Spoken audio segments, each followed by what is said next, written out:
부처님 살아서 직접 설한 가르침, 근본경전 니까야 이렇게 말해도 되겠죠.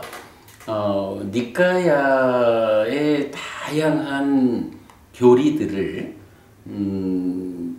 요약집 형태로 모아놓은 경전이 두 개가 있다라고 해서 디가니까야의 33번째 경인 합성경, 그리고 마지막 경이죠. 34번 13경 두 개의 경전이 있는데 우리가 이 요약집과도 같은 두 개의 경전을 한번 해석해보자 라고 해서 공부를 진행하고 있습니다. 꽤 많은 시간이 지났습니다만은 그동안 중요한 주제들에 대해서 상세하게 해석하는 과정을 거쳐가지고 현재는 합성경 중에 5가지로 구성된 법들을 공부하고 있죠. 자, 지금 몇 주에 걸쳐서 5가지로 구성된 법들 중에 5가지 장애 또는 5가지 덮개라고, 그러니까 5장 또는 5개라고 불리는 이 공부를 진행하고 있습니다.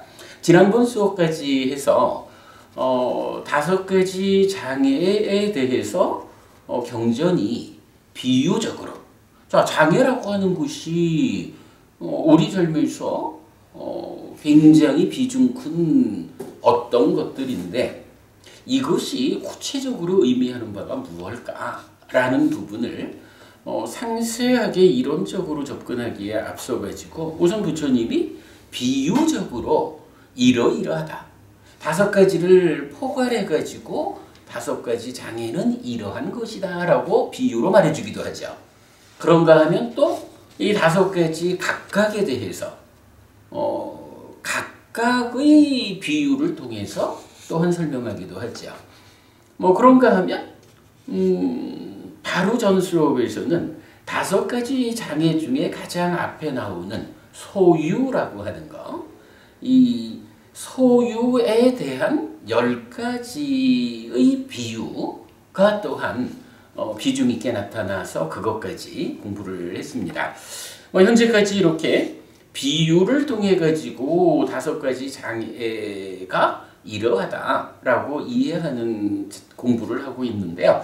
오늘은 이어지는 과정으로, 자, 5가지 장애가 교리적인 체계의 어디에 나타나고 있을까 라고 보면 우리가 여러분 불교 안에 수행의 체계를 대표적으로 설하는 경전이 디가니까야 2번째 경 사문과경이라고 알고 있죠. 그래서 사문과경의 수행 체계도라는 것을 이미 여러 번 보고 설명드리고 있는데 그 사문과경이 말하는 수행의 체계에서 이제 이 5가지 장애라는 것이 하나의 과정을 차지하고 나타나고 있죠.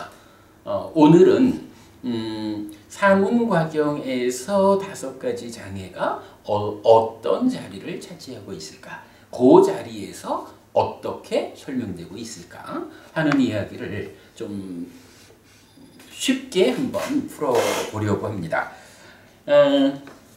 물론 5가지 장애는 기본적으로는 자, 5가지 장애의 의미가 알려지는 첫 번째 이야기를 우리는 어떻게 보나요? 뭐니 해도 5가지 장애의 그 본질적인 의미를 설명하는 것은 수행의 중심 개념이라고 우리가 알고 있는 거죠. 수행의 중심 개념, 어떻게 말하는 건가요? 자, 우리 마음이라는 게 있다. 그런데 이 마음을 채우는 또는 차지하고 있는 이것이 있다. 한 가지로는 5가지 장애가 있고 한 가지로는 7각지가 있는 거죠. 그래서 장애가 내 마음을 차지하면 그만큼 나는 지혜롭지 못한 어리석은 삶을 살아가지고 괴로움을 만들 것이고, 장애를 밀어내서 각지가 내 마음을 차지하게 되면 내 삶이 명과 해탈로 바른 깨달음으로 열반으로 이끌린다. 그런데 문제는 각지, 칠각지는 어떻게 정의 되냐 하면 장애를 밀어낸다. 이렇게 정의가 되지 않는 거죠. 칠각지라는 것은 오직 누군가가 좀 힘을 써서 장애를 밀어내주면 거기에 장애가 밀려나가는 그 자리를 표현하자면 무임승차, 공짜로 그 자리를 차지해가지고 거기서 하는 일이 뭐냐라고 하니 깨달음으로 이끌리는 그 일을 하는 거죠. 그럴 때에 누가 장애를 밀어내고 각지를 내 안에 가득 채울까? 요거 하는 게 사념처. 요 개념을 우리가 수행의 중심 개념이라는 말로 정리해내고 있죠. 물론 뭐 여기에 쓰자면 장애는 마음의 오염원이어서 지혜를 무력화하는, 그래서 전적인 해로움 덩어리고 거기에 전적인 유익함 덩어리가 있는데 그게 사념처기 때문에 사념처가 바로 장애를 밀어내는 것이야. 그러면 그렇게 사념처에 의해서 장애가 밀려나가서 마음 공간을 차지한 각지가 명과 해탈로 깨달음으로 열반으로 이끄는 거야. 이게 수행이야. 그래서 불교 수행이라는 것은 박보부님 여기서 우리가 분명히 드러나는 거죠. 불교 수행은 이래 보면 딱 두 가지로 구분 지을 수가 있는 거예요. 첫째로 일단은 사념처가 있는 거죠. 사념처가 어떤 일을 하지요? 장애를 버리는 일을 하는 거죠. 그럼으로써 칠각지를 내 안에 채우는, 요거를 이제 경제는 칠각지를 완성한다. 이런 표현을 쓰죠. 불교 안에서 기본적으로 수행이 뭐 하는 겁니까? 라고 하면 이게 한 부분인 거예요. 그리고 나면 또 하나의 부분은 뭐죠? 이제 이렇게 해가지고 칠각지가 뭐 완성되었다라는 게 사념처의 과정인데, 이게 사념처가 끝난 다음에 칠각지가 작용하는 건 아니죠. 이게 요만큼 밀어내면 그만큼 각지가 지 역할을 하는 거고, 요만큼 밀어내면 그만큼 각지가 작용을 하는 거죠. 단계적으로 사념처가 얼만큼 밀어냈느냐에 따라서 얼만큼 각지가 힘이 써져가지고 깨달음으로 가느냐, 이런 거죠. 뭐 그런 이제 중첩되어 있는 두 단계지만, 그러나 이건 분명하게 구분을 해보면 바로 사념처가 장애를 밀어내서 칠각지를 내 마음 안에 채워내는 요런 수행이 하나. 그리고 하나는 이렇게 사념처에 의해서 5가지 장애가 제거되었기 때문에 그 자리를 무임승차, 사념처 덕분에 공짜로 그 자리를 차지한 칠각지. 이 칠각지가 자기 역할을 하는 거죠. 칠각지의 역할이 뭐예요? 여기서 나오는 게 명과 해탈, 깨달음, 열반. 몇 개의 경전이 칠각지가 이렇게 3가지의 결과로 이끈다라고 각각 설명을 해주죠. 그러니까 이 3가지는 사실은 같은 말이죠. 그죠? 우리가 깨달았다, 열반을 실현했다, 윤회에서 벗어났다 라고 하는 그게 바로 명과 해탈이 완성된 것이다, 실현된 것이다. 다 같은 얘기죠. 그래서 불교 수행은 따지면 딱 요거 2가지예요. 그리고 이렇게 칠각지를 완성하는, 그러니까 장애를 버리고 칠각지를 완성해가는 그 과정이 사념처란 이름으로 나타나고, 그런가 하면 그럼 칠각지가 명과 해탈, 깨달음, 열반으로 이끄는 이 과정은 수행용어로 하면 이게 뭐가 되겠어요? 이게 사마타, 밑바사나. 물론 단계적이다라고 하는 것은 우리가 놓치면 안 되는 거죠. 단계적으로 진행되는 거. 구차제정이라는 게 다 산염초에 의해서 초선만큼 올라갔다라는 건 초선만큼 장애가 벌어진 거고, 초선만큼 칠각지가 생겨난 거고, 칠각지는 초선만큼의 단계 지어진 사마타 윗바사나로 초선만큼의 명과해탈, 초선만큼의 깨달음, 초선만큼의 열반. 그래가지고 구차제정을 설하는 경전들에 보면 초선만큼 단계 지어진 열반, 뭐 이런 이야기들이 실제로 나타나고 있죠. 요런 개념을 이해하는 게 참 중요하죠. 자, 그럴 때 이제 오늘 수업에서 우리가 보려는 건 뭔가요?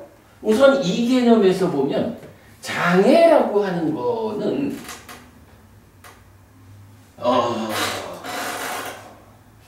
장애라는 것은 어디까지 가는 건가요? 사실 칠각지가 완성되었다라고 말하려면 뭐예요? 장애를 버린 자리가 칠각지로 채워지니까 칠각지가 완성되었습니다 라는 것은 장애가 완전히 버려졌습니다, 이런 이야기가 되어야 되겠죠. 그런데 요 과정이 단계적으로 진행되는 거죠. 그러니까 장애를 버리자라고 하는 요것도 어때요? 이거 역시 단계적으로 장애가 버려지겠죠. 그렇다면 5가지 장애라고 불리는 요것도 결국은 어느 만큼 장애가 우리 삶에 작용하고 있을까라고 하면 칠각지가 완성되는 요거 사실 우리가 아는 걸로 사띠토데 사띠 아야따나라고 하는 거기까지가 칠각지의 완성인 거죠. 우리가 쓰는 표현으로 뭐죠? 마음이 생겨나는 과정의 문제가 유보된 가운데 생겨난 마음의 행위 과정의 모든 문제는 완전히 해소되었어. 그 상태가 샤티아야탄하고 고게 산염초에 잘 확립된 마음, 이렇게 나오는 거고, 그 자리가 칠각지가 완성된 거죠. 뭐 그렇게 보면 결국은 이 장애를 버리자라고 할 때 장애라는 것도 장애의 전체적인 폭은 산염초가 완성되었습니다. 행위, 그러니까 마음의 행위 과정의 모든 문제가 해소되었습니다 라는 거기까지 5가지 장애는 미치고 있는 거예요. 그렇게 봐야 되죠. 그 개념을 우리가 일단 이 수행의 중심 개념에 의해서 인지하는 가운데 오늘 우리가 보려고 하는 것은 단계적 요 부분을 보려고 하는 거예요. 자, 경전은 하여간 대표적으로 하여간 이 수행의 중심 개념 쪽에서 마음의 오염원이어서 그러니까 지혜를 무력화시키는 마음의 오염원인 5가지 장애를 버리고 산염초에 잘 확립된 마음으로 칠각지를 있는 그대로 닦아서 명과해탈로 깨달음으로 열반으로 이렇게 그 수행의 전체적인 개념을 말할 때 5가지 장애는 분명히 행위라고 하는, 그러니까 마음이 생겨나는 과정, 우리가 보통 말하는 이탐과 소멸의 과정이죠. 사마타 윗바사나의 과정, 그 영역, 그 부분을 제외한 생겨난 것으로의 마음의 모든 문제가 해소되는 거기까지 5가지 장애는 일단 작용하는 거예요. 그런데 만약에 5가지 장애를 그렇게만 우리가 이해한다라고 하면 경전이 전반적으로 설명이 안 되죠. 경전은 사실은 때때로 5가지 장애를 어디다가 놔요? 우리가 사문과경의 수행 체계도 설명할 때 보면 꼭 그렇게 나오죠. 수행자의 일상의 삶이 제어된 가운데에 이제 외딴 곳에 앉아가지고 산염초 수행을 시작하죠. 그러면 산염초 수행을 시작해가지고 어떤 단계가 나와요? 내 안에서 5가지 장애가 버려졌다라는 것을 관찰하게 되고, 그러니까 내 안에 장애가 버려졌어 라고 스스로 나의 내면을 들여다보게 되면 그때 어떤 일이 생겨요? 박부모님이 요때가 개발된 느낌이 출현하는 자리잖아. 그래서 우리 그림으로 볼 때 5가지 장애가 내 안에서 버려졌다 라고 관찰하면서 환희, 희열, 경안, 행복을 경험하게 되고 행복한 자의 찌따는 삼매에 든다 라고 해서 초선 과정이 나오잖아요. 그러니까 그럴 때 그렇게 나오는 5가지 장애는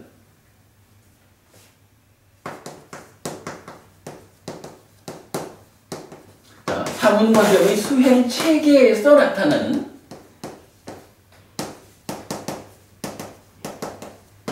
이 5가지 장애를 수행의 중심 개념에서 말하는 이 장애하고 같은 것이다 이렇게 이해하면 되나요? 이건 절대 안 되겠죠. 이 개념은 뭔가요? 중심 개념이 말하는 장애 이 부분은 칠각지가 완성되는 그 과정 전체까지 작용하고 있는 장애의 포괄적인 개념이죠. 그 중에 사문과경이 말하는 5가지 장애가 버려졌음을 관찰하고 환희, 희열, 경안, 행복한 자는 삼매에 든다라고 해서 초선으로 가는 이 과정의 5가지 장애는 어떻게 봐야 돼요?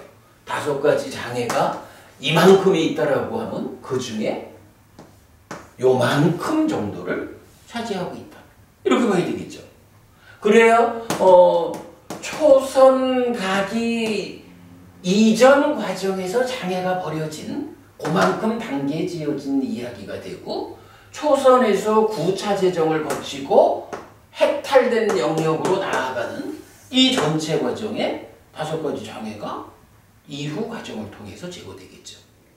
우리가 이제 다음 시간에는 뭐 5가지 장애에 대해서 좀 더 구체적인 이야기 또는 5가지 장애가 10가지 장애로 어떻게 상세히 구분될까? 이런 이야기도 경전을 확인해 보겠지만 어쨌거나 오늘 이런 측면에서 보면 5가지 장애라는 것은 이렇게 전체적인 장애의 영역도 필요에 따라서 지칭할 수 있지만 필요에 따라서는 이렇게 단계 지어진 초선 이전만큼의 장애가 사문과경의 수행 체계도에서는 설명되고 있다. 이렇게 구분해서 이해해야 하는 필요가 있죠. 네, 이런 개념을 일단 좀 이해하고 오늘 나눠드린 교재 한 장을 보겠습니다.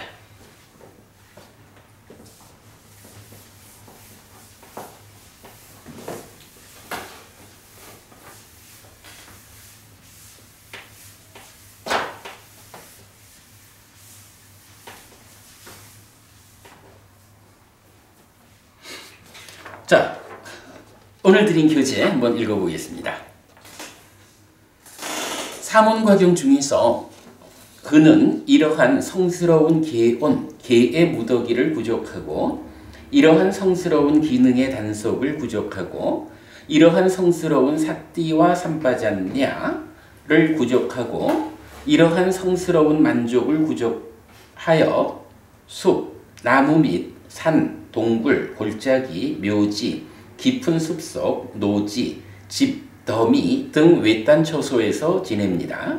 그는 오후에 탁발에서 돌아와서 앉아 있습니다.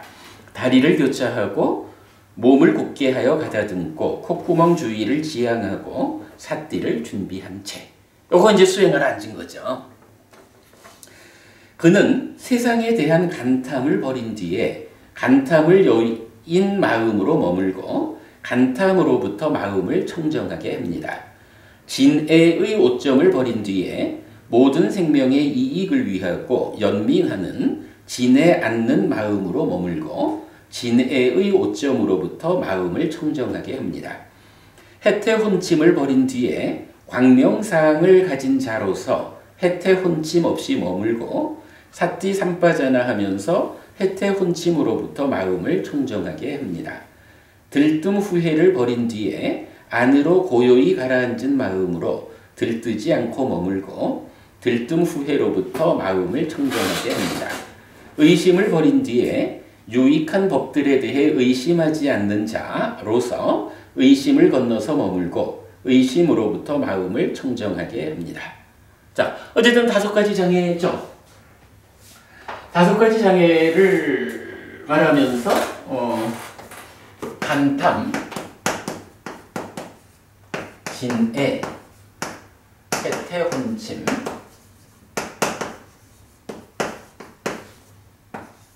들뜸 후회, 의심 5가지 장애를 말하고 있어요.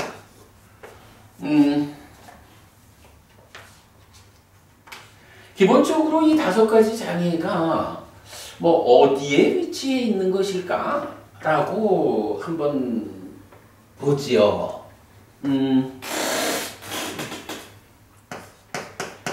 인식이라는 것이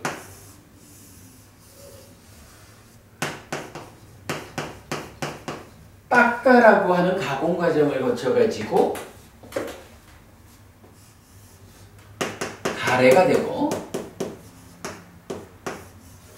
몸과 만나 가지고 견해가 나오고 윗닦아가 나오고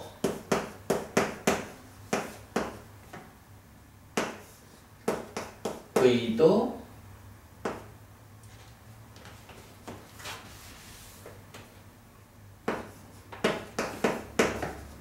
기대 기향 을 거쳐 가지고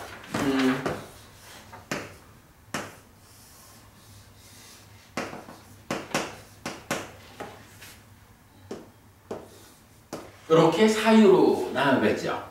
그리고 요것이 참다라가 욕탐을 거쳐 가지고 신업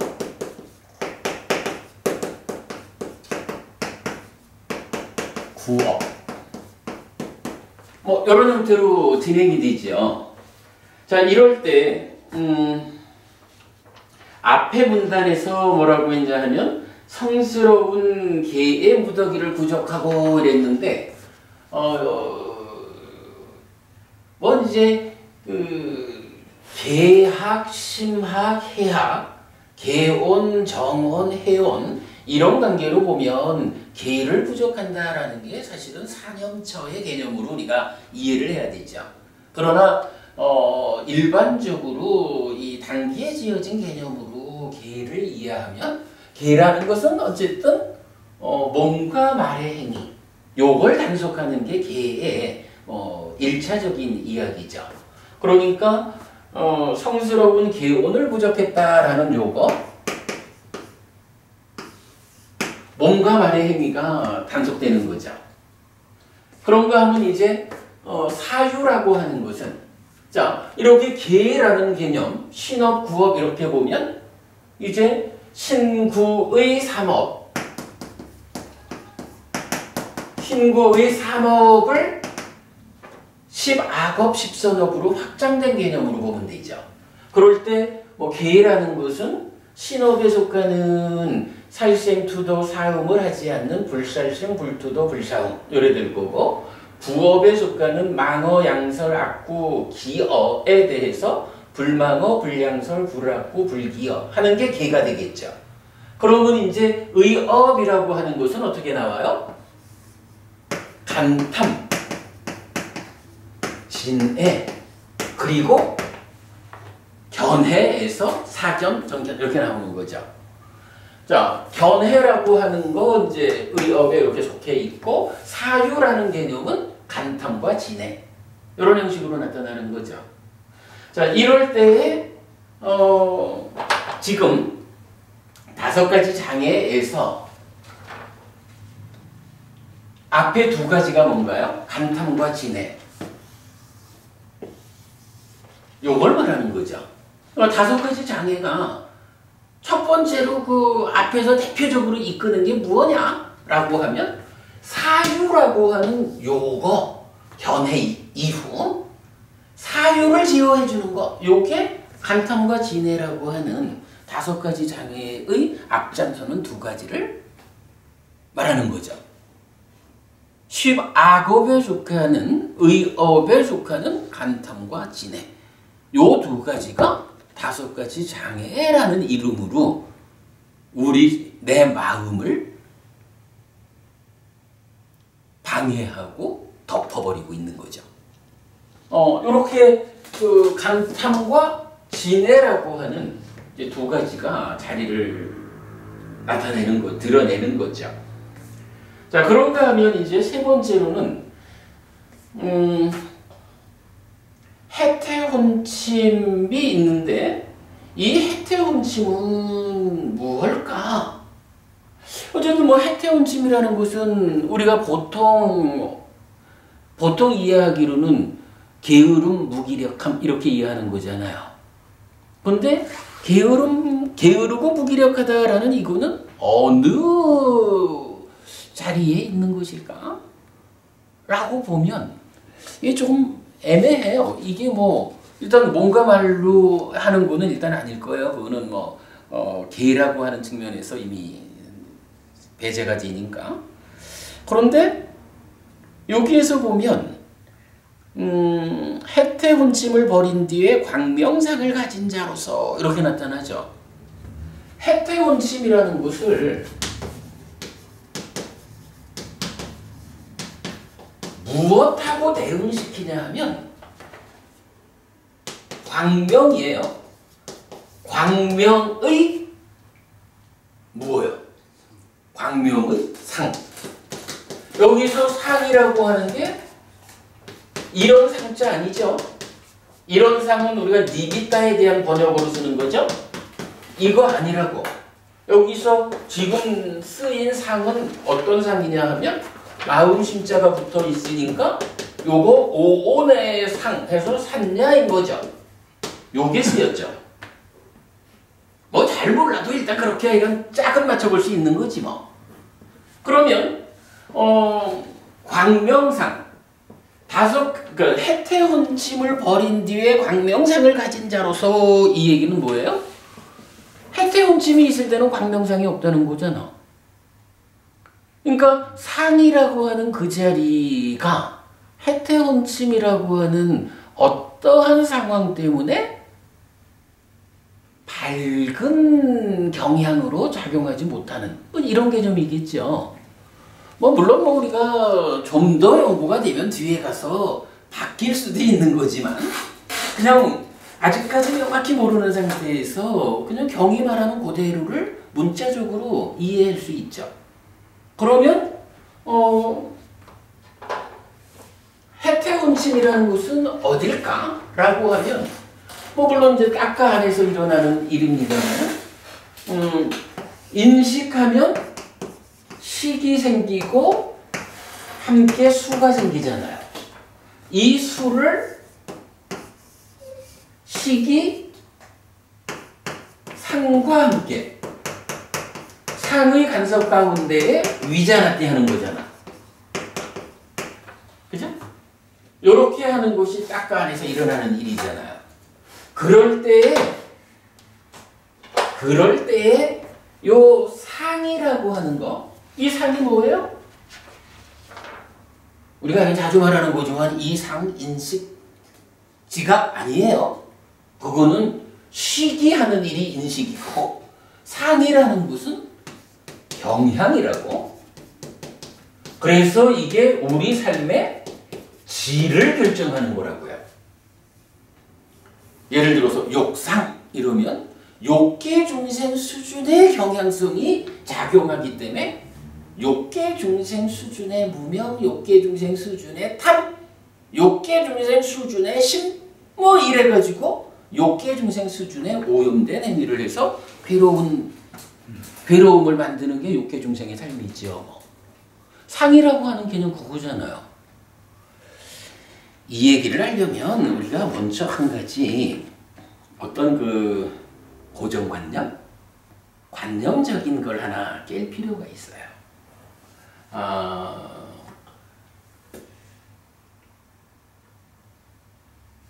상이 작용하는 요거, 상이, 그 위자나띠에 상이 참여하는 것을 빨리어로는 산자나띠라고 하죠.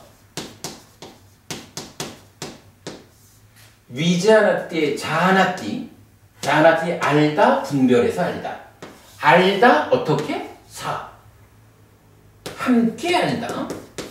시기 분별해 할 때 상이 함께하는 작용을 한다. 삶의 과정이 쌓여있는 어떤 경향성으로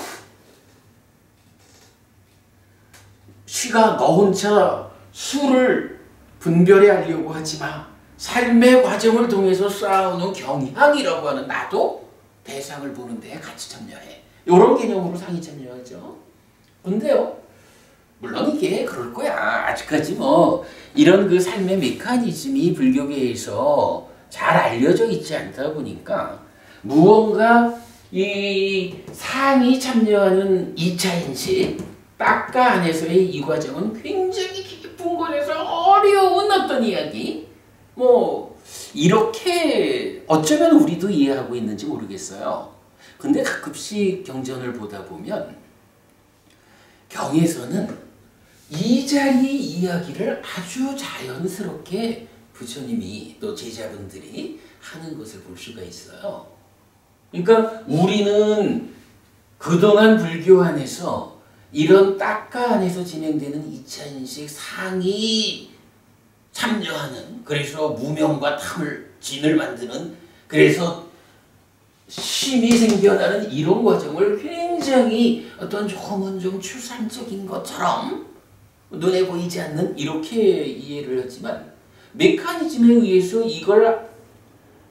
이게 알려진 상태, 그래서 부처님이 법을 전할 때는 메커니즘이라는 것을 꺼내놓고 자, 우리 삶에서는 이렇게 표면에 누적된 것이 뭔가 함께 인식하는 과정도 있지만 내면에 새끼 젖은 식이 상과 함께 인식하는 두 번째 인식작용도 있고 이 두 가지가 순서적으로 그러나 동시에 진행돼서 행위를 유발하고 뭐 이런 부분을 알고 있는 입장에서는요. 여기 이 이야기를 그냥 자연스럽게 할 수가 있는 거야. 근데 사실은 뭐 우리가 이런 그림을 처음 그려내게 되다 보니까 이 그림을 그리는 과정이 무지하게 힘들었잖아요. 사실은 여러 해 동안 이걸 우리가 발전시켜가고 그러다 보니까 어찌 보면 이 2차 인식의 과정 딱가 안에서 일어나는 일은 엄청 심오한 이야기라는 우리 스스로가 고정관념을 갖고 있는지도 몰라요. 근데 이제는 우리가 그 고정관념을 깨야 할 때가 오지 않았나 싶은 생각이 드는데 그냥 2차 인식이라는 거 상이 관여해가지고 그러니까 상이 참여 간섭해가지고 무명과 탐 또는 진이 만들어지는 뭐 이런 과정이 그냥 자연스럽게 우리 삶에 하는 과정이요. 그러니까 부처님도 경전에서 때때로 이러한 이야기, 산자나띠 하는 이야기 이런 거를 일상적인 본문으로 하시는 거란 말이지. 그래서 이걸 어려운 심오한 이야기의 영역으로만 보지 말자고요. 그냥 우리 삶에는 이렇게 새끼 젖은 시기 삶의 질을 결정하는 경향이라고 설명되는 상이 참여하는 과정이 있어. 요 과정이 어떤 질로 참여하느냐에 따라서 어떤 마음이 생겨나서 어떤 행위를 해가지고 어떤 결과가 생겨날 것인지 이게 결정되는 거지 뭐. 그렇게 쉽게 이해를 되겠죠. 자, 지금 해태음침이라는 거 이거 어떻게 봐야 할까? 라는 측면에서 보면요. 이게 사실 뭐 특별한 뭔가 사실 말 그대로 그냥 게으르고 무기력하다라고 하는 어떤 상황이야.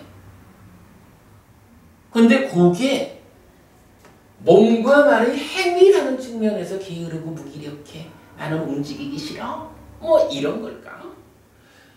사유라고 하는 의업의 영역에서 그런 걸까? 뭐 잘 우리가 모르는 거예요. 그죠? 근데 지금 경전은 이 부분을 설명하면서 뭐라고 하냐 하면 해태원심이 버려지면 광명상이, 그죠? 광명상이 광명상을 가진 자 이랬으니까 뭐요? 광명상이 생겨나 주니까 가진 거지 뭐. 그렇게 표현을 하죠. 그러니까 뭐 공부가 좀 더 돼서 뒤에 우리가 또 그 뭐 결과를 바꾸는 경우가 있더라도 일단은 우리 이렇게 한번 얘기해 봅시다. 해태원심이라는 것은 이런 표면의 행위 과정의 어떤 문제 상황을 말하는 게 아니고 삶의 질을 결정하는 경향성으로의 상이, 요 상의 과정에서 무언가 조금은 좀 아이고 나 좀 쉴래 편히 뭐 요런 게으르고 무기력하다라고 표현하는 어떤 경향성이 작용하고 있는 것. 정부분이 그렇게 보면 해태운침이라는 그런 경향성이 작용하고 있으면 요것 때문에 어떤 일이 생기는 거요? 그것 때문에 우리 삶에 괴로움이 생기는 거지 뭐. 그것 때문에 내 마음이 칠갑지라고 하는 깨달음으로 이끄는 이런 상황이 되지 못하고 중생의 삶을 사는 거지 뭐. 그렇게 우리 그냥 받아들여도 되겠죠? 뭐 그냥 그 정도 우리가 생각을 하자고요. 경전이 이런 힌트를 주기를 광명의 니미따도 아니고 광명의 산야가 생겨난다. 해태운침이 버려지면 광명의 산야를 가진 자가 된다. 이렇게 말해주니까 뭐 그렇게 우리가 알죠. 예. 그렇게 이제 그 해태운침은 보고요. 그 다음에 들뜸 후회를 버린 뒤에 안으로 고요히 가라앉은 마음으로 이랬어요. 들뜸과 후회 이거는 뭘까요? 이것도 사실은 모르는 거예요. 들뜸이라는 것은 어쨌든 흔들리는 거니까 이 흔들린다라는 거야 뭐 우리가 행위하는 가운데 어찌어찌 하든 뭐 모든 거 다 갖고 있겠죠. 그런데 지금 경전은 이 자리에서 고요히 가라앉은 마음, 그죠?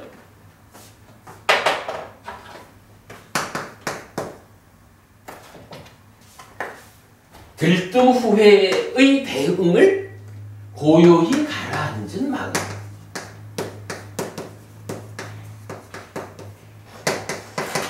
이렇게 대응해 주죠. 이건 뭔가요? 바로 상이 간섭해서 무명과 탐진이 생기면 요것이 냐나 알미라는 게 만들어지고 냐나 알을 몸통으로 하는 마음으로 심이 생겨나는 거잖아. 그리고 이 심이 어떻게 해요? 즐기고 환영하고 묶여있는 과정을 통해서 난디가 만들어지면 난디라가 사하가 따인 가래가 형성되는 거잖아요. 그래서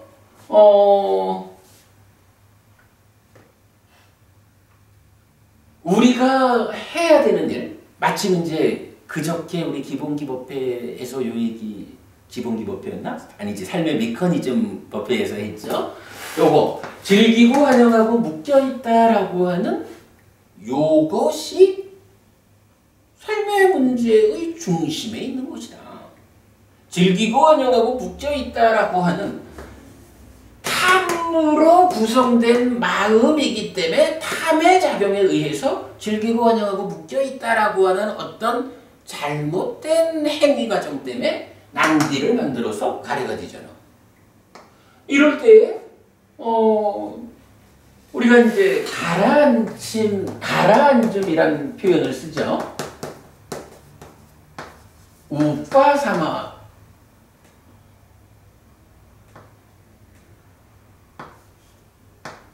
옥바사마라는 말이죠. 가라앉음. 이 가라앉음이란 말이 뭔가 말의 행위가 잘못되는 것도 가라앉아야 되죠. 만호의 행위가 이렇게 감탄과 진을 해가지고 불같이 화내는 이런 것도 가라앉아야 되죠. 그러나 그 가라앉음의 근본 자리는 어디예요? 바로 산업주의 완성이라고 하는 그 자리는 요거잖아. 즐기고 환영하고 묶여있는 요 자리를 즐기지 않고 환영하지 않고 묶여있지 않게 하는 그게 가라앉히는 일이잖아. 그래서 가라앉는다라는 요 말이 들뜸후회하는데 대표적으로 들뜸과의 대응하는 말이 가라앉음인 거잖아. 그죠? 들뜸과의 가라앉음이 대응하는 것이 가라앉음인 거라. 그리고 이 즐기지 않고 환영하지 않고 묶여있지 않는다라고 하는 가라앉은 상태를 유지하기 위해서 어떻게 해요? 탐 때문에 즐기고 환영하고 묶여있는 거니까. 탐 때문에 들뜨는 거니까. 들뜨지 않기 위해서는 어떻게 해요? 탐을 제거해야 되죠. 그래서 들뜸경이라는 경전에서는 들뜨지 않기 위한 방법은 사마타다. 이렇게 말을 하거든요. 사마타가 뭐예요? 바로 이탐하는 과정. 이게 사마타잖아. 그죠?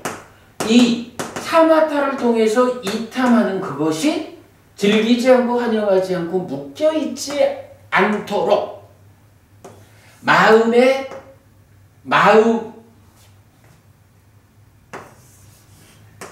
식이 탐으로 부풀려진 마음 상태면 즐기고 환영하고 묶여있는 들뜸에 의해서 괴로움을 만드는데 들뜨지 않기 위해서는 이 탐이 제거되어야 되는 거죠.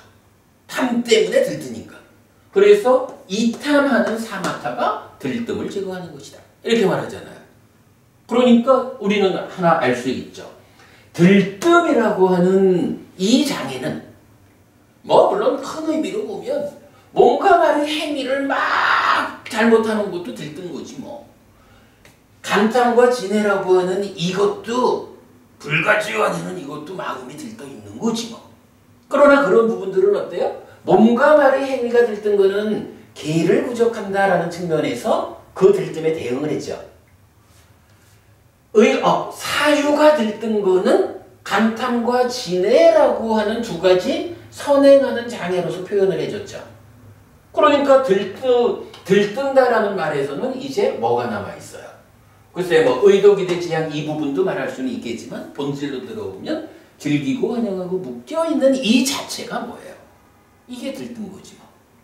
들뜸의 장애라는 것은 이 자리에 있는 거죠. 아까 오늘 이렇게 얘기해도 되겠죠? 이렇게 이제 들뜸이라는 곳의 자리를 생각해 볼 수가 있고요. 그 다음에 이제 마지막으로 나오는 건 뭐냐 하면 의심을 버린 뒤에 유익한 법들에 대해 의심하지 않는 자로서 이랬어요. 정부부님, 우리 지금 요런 처음 보면 메커니즘이 만병통치약이야. 그치? 어떤 데도 답이 다. 왜냐면 이게 사는 이야기를 올바로 풀었기 때문에 그런 거예요. 그러면 이렇게 보면 해태원침이 상에 적용되고 들뜸후회가 찌따의 내적인 행위에 적용이 됐어. 그리고 사유 부분에 간탐과 진해가 있고 몸과 말의 행위는 계를 부족하는 것을 앞에서 이미 얘기했고 이제 마지막으로 의심이라는 게 하나 남아있거든. 의심. 요 의심의 자리는 어딜까? 정보부님, 의심의 자리는 어디래야 될까요? 자, 다시 한번 읽어볼게. 의심을 버린 뒤에 유익한 법들에 대해 의심하지 않는다. 그렇죠.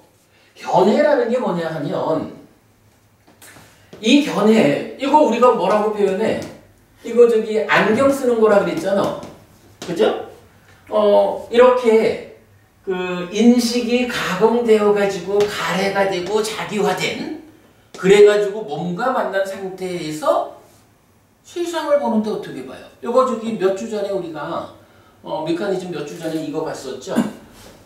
상에서 상나가정의 전도된 상, 상나가정에 전도된 심, 상나가정에 전도된 견해, 무상고 무화 부정의 전도되지 않은 상, 무상고 무화의 전도되지 않은 심, 무상고 무화 부정의 전도되지 않은 견해.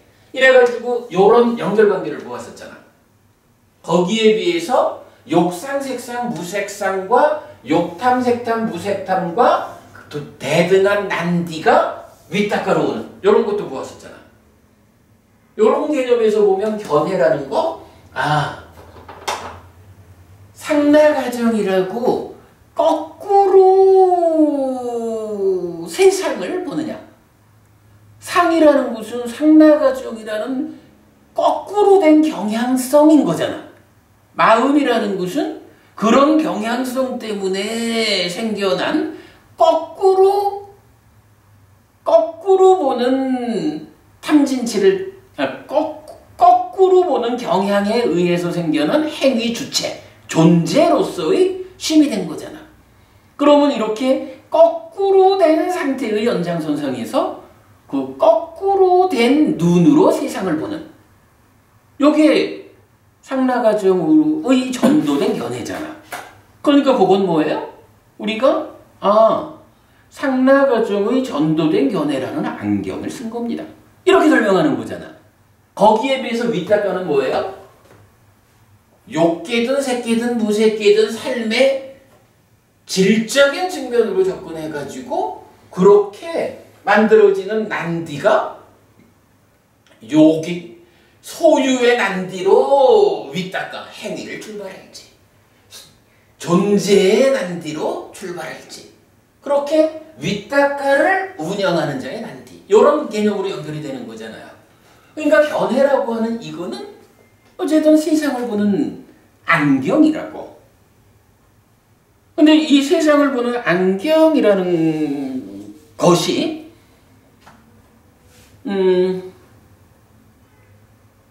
불교 신자는 세상을 어떻게 봐야 되죠? 정보부님, 정말로 정보부님이 공부를 잘해서 한 점 부끄럼 없는 불교 신자라면 세상을 어떻게 봐야 돼요? 지금 말씀하신 굳이 무상고 무화 부정이라고 존재하는 것, 세상을 나와 나 아닌 것으로의 세상, 존재하는 모든 것들에 대해서 오직 무상을 극복하고 만들어지는 실현되는 것으로의 열반 하나를 제외하면 그죠? 열반 하나를 제외하면 중생의 삶의 영역에 속하는 모든 것들은 무상고 무화 부정이야. 요렇게 보는 것이 사실은 불교 신자의 당연함이잖아. 그죠? 부처님을 따라서 공부를 했다, 법을 배웠다라고 하면 당연히 그렇게 세상을 봐야 되죠. 그거를 뭐라고 불러요? 그렇게 세상을 보는 거. 정견. 다른 말로. 그래, 그게 정견이야. 맞아요. 이 견해가 바로 그렇게 불교 신자라면 당연히 무상고부와 부정이라고 세상을 보고 심지어는 심이라는 마음조차도 주인공아 이렇게 볼 게 아니라 이 마음도 상과 수에 의해서 생겨난 거야. 그러니 내가 괴로움을 만들지 않고 행복하자라고 하면 어떤 경향성을 이 자리에 들이대어가지고 좀 더 좋은 상태의 마음을 만들어가지고 행복한 삶을 살까. 이렇게 보는 게 불교 신자의 바른 삶이잖아. 그게 무상고 무화 부정이라는 부처님이 알려주는 존재의 실상이라는 그런 견해를 가지고 나도 세상도 보는 거잖아. 마음도 그렇게 보는 거잖아. 근데 세상 사람들이 많은 여러분들이 이 마음을 참된 거라고 진실된 거라고 진화라고 아따만이라고 해도 불교 신자들 입장에서는 그거 따라갈 이유가 없지. 왜냐하면 부처님에 의해서 바른 견해가 생겨난 거잖아. 그러면 부처님에 의해서 생겨난 이런 바른 견해를 뭐라고 부르냐? 다른 말로. 박보부님은 뭐라고 불러야 될까요? 정부부님 불교 신자세요? 불교 신자 맞네. 왜 불교 신자라고? 불교 신자가 뭐야? 부처님을 믿는 거, 부처님 가르침을 믿는 거. 그럼 부처님 가르침을 믿는다라고 하는 건 뭐예요? 부처님이 가르쳐 주신 그대로 무상고무와 부정이라는 그런 견해를 가지고 세상을 살아가는 거잖아. 그러니까 그래 뭐 같은 그 말이지 결국은. 이렇게 바른 견해를 갖는다라고 하는 이게 뭐예요? 이거는 견해라고 하는 거, 정견이라고 하는 이거는 다른 말로 말하면 이게 그대로 믿음인 거예요. 삿된 견해를 가졌다라는 건 뭐예요? 잘못된 믿음을 갖는 거지. 불교 신자이기 때문에 바르게 공부해서 무상고 무와 부정이라고 나도 세상도 이렇게 보는 견해를 가졌다라고 하는 이거는 나는 가르침에 대한 확고한 믿음이 확립되었습니다. 이렇게 말하는 거잖아. 이게 바로 믿음이지 뭐. 그러면 박부모님 5가지 장애 중에 마지막 의심이라고 하는 거가 지금 뭐라고 나와 있어요? 의심을 버린 뒤에 유익한 법들에 대해 의심하지 않는 자로서 이렇게 나왔거든. 의심하지 않는다라는 거 뭐예요? 믿는다는 거지 뭐. 그러면 5가지 장애 중에 마지막 의심의 자리는 어디요? 견해의 자리지 뭐. 그죠? 이렇게 보면 정확하죠? 5가지 장애라고 하는 게 물론 이제 우리가 뭐 공부를 하다 보면 5가지 장애를 또 둘로 나눠가지고 10가지 장애로도 말하고 또 장애라고 말하는 대신에 이걸 표현을 바꾸면 뭐 조금 뭐 표현을 바꿔서 내용을 좀 달리 적용하면 10가지 족쇄라고 하는 것도 사실은 다 이 개념이지 뭐. 이런 이 안에서 중생으로의 삶을 떨쳐내고 해탈로 나아가려는 우리한테 해탈하지 말고 중생으로 살아라고 발목 붙잡는다. 요런 개념으로 교리가 설명되면 10가지 족쇄가 되는 거고, 살아가는 데 있어서 행복한 삶, 해탈된 삶을 살고자 하는데 거기에 장애가 돼, 방해가 돼. 그렇게 살려고 하는 이 마음을 덮어가지고 그렇게 못 살게 만들어. 이런 식으로 설명을 하면 5가지 장애인 거지 뭐. 요 설명 되죠? 이렇게 되면 5가지 장애가 메커니즘 상에서 자리를 명확히 차지했죠. 그런 가운데 이제 사문과경은 수행체계도 상에서 개발된 느낌이 생겨나기 이전에 지금 이 부분을 자리매김을 해주고 있어요. 물론 여기서 이제 특히 사띠삼빠자나 하고 뭐 이런 부분에 대해서는 좀 더 우리가 들여다봐야 하는 부분이긴 하지만 조금 부분들은 좀 생략하고 그냥 전체적으로 5가지 장애라고 하는 것이 커다랗게 포괄적인 입장에서 보면 틀각지하고 대응하는 사념자가 밀어내주는 거기 때문에 사띠아야따나 사띠토대 생겨난 이후의 심해, 그러니까 마음의 행위 과정의 모든 문제에 포괄되는 그러한 것이 5가지 장애다. 이렇게 말을 할 수도 있지만 요런 식으로 설명을 해보면 삼매 가기 이전에 내 삶에서 작용하는 것들, 그것들이 삶의 어느 영역에서 작용하는 것일까? 그 부분이 이렇게 낮은 삶에 나를 묶어두는 것을 일차적으로 초성 가기 이전이라도 사념처 수행을 통해서 호흡을 붙잡고 집중해가는 이 과정에서 어느 만큼의 장애가 제거되는 것일까? 이런 부분을 우리가 이해할 수 있겠죠. 예, 요거 한 번 더 읽어보면서 오늘 수업은 마치겠습니다. 네, 말씀해 주시죠. 즐기고 하냐하고 묶여 있다는 게 좀 구체적으로 어떤 건지 좀. 그건 좀 어렵습니다. 이게 이제 기본적으로 안이비설신의 색성향 미척법이라는 인식관계에서 색성향 미척법에 대해서 아는 것으로의 식이 생겨나고 그 1차 인식을 통해서 동시에 3, 4화합 촉해가지고 대상을 경험하는 것이 수잖아요. 그래서 이것이 즐겁다거나 괴롭다거나 라고 불고불라 괴롭지도 즐겁지도 않다거나 이런 세 가지 느낌이라는 형태로 경험이 되잖아요.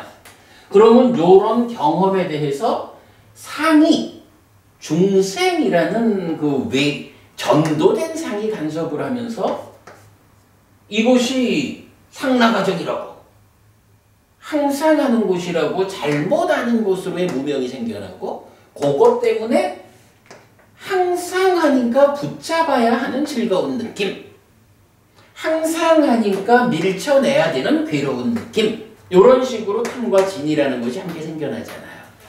그러고 그 중에 탐과 진 중에 탐을 대표로 해가지고 이러한 탐이라는 것이 대상을 아는 마음이 대상을 경험했는데 경험한 것을 분별하는 과정에서 생겨난 붙잡아야 하는 거예요 라는 이런 왜곡된 알미 탐이잖아.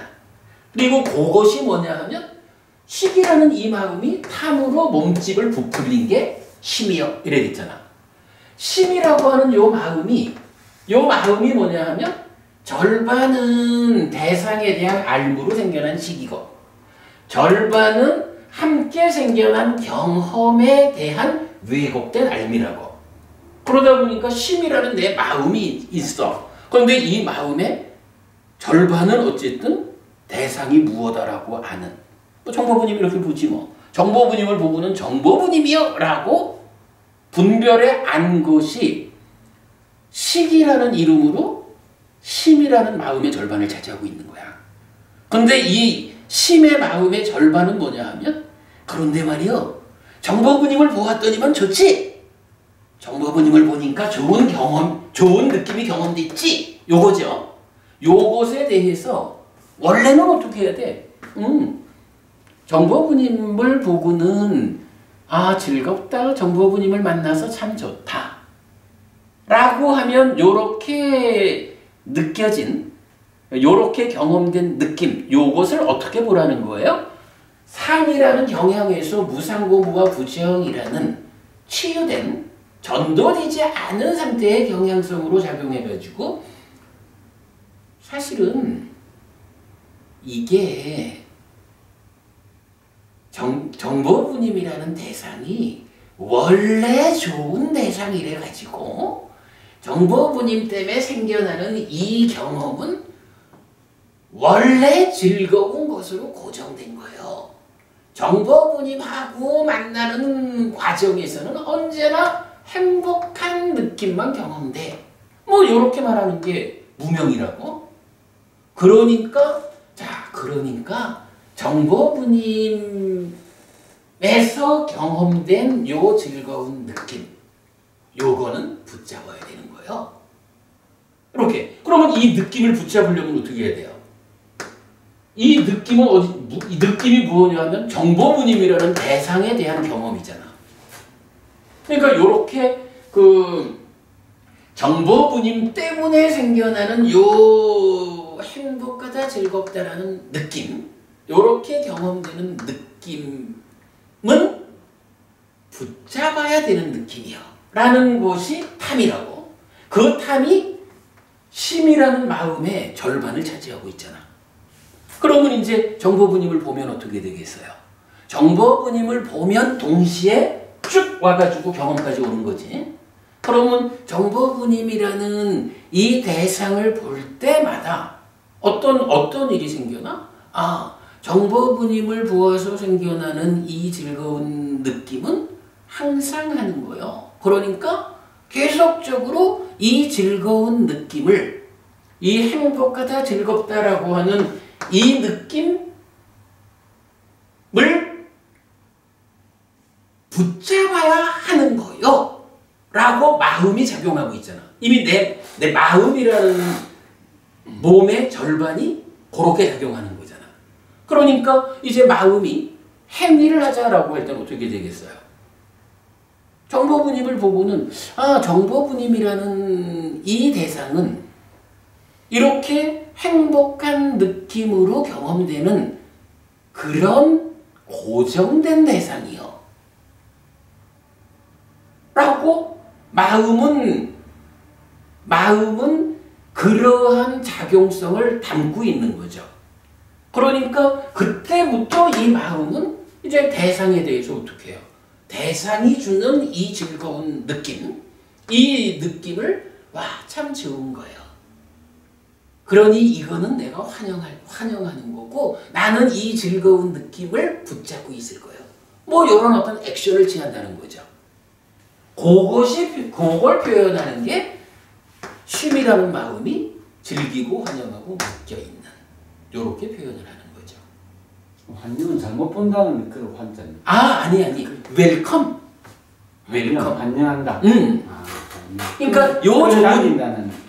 환영하고 끌어당긴다. 그렇지. 그러니까 정보부님을 보면 생겨나는 요 즐거운 느낌. 그 즐거운 느낌은 변하지 않는 거기 때문에 붙잡아야 하는 것이요 라는 요게 몸통의 절반을 차지하고 있으니까 정보부님을 보면 어떻게 해야 돼요? 정보부님의 보았기 때문에 생겨나는 요 현상 그대로죠. 1차 인식의 요 과정 전체를 놓고 그러므로 정보부님을 보는 일은 즐거워. 그러니까 나는 정보부님을 보는 일을 즐길 수가 있어. 정보부님을 보는 일은 이렇게 즐거운 일이니까 정보부님 환영합니다. 웰컴! 이렇게 말하는 거지 뭐.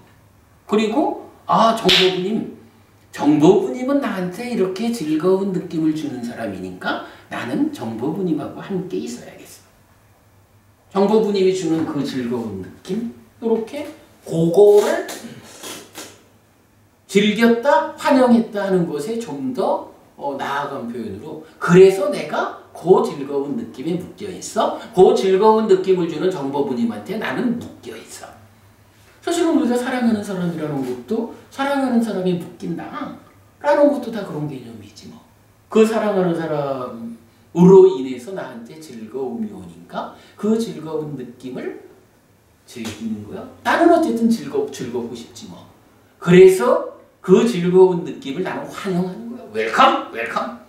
얘가 모두 환상 이런 개념이 아니고 그러니까 거기에 묶이는 집착이라는 개념으로 연결되는 거죠. 그런 상태로 만들어지는 게 난디거. 질문을 잘 주셨는데 이 사실은 참 설명하기 어려운 답변입니다. 그러나 내용은 그런 겁니다. 아마 지금 말씀 들어보니까 환영한다라는 말에 대해서 조금 이제 달리 생각을 하셨던 것 같아요. 그러나 이제 그런 웰컴이라는 개념으로만 이해를 하면 말 자체가 그렇게 어려운 건 아니겠죠. 딱가에 대한 이해, 그거 문제죠. 자, 오늘 여기까지 할까요? 수고하셨습니다.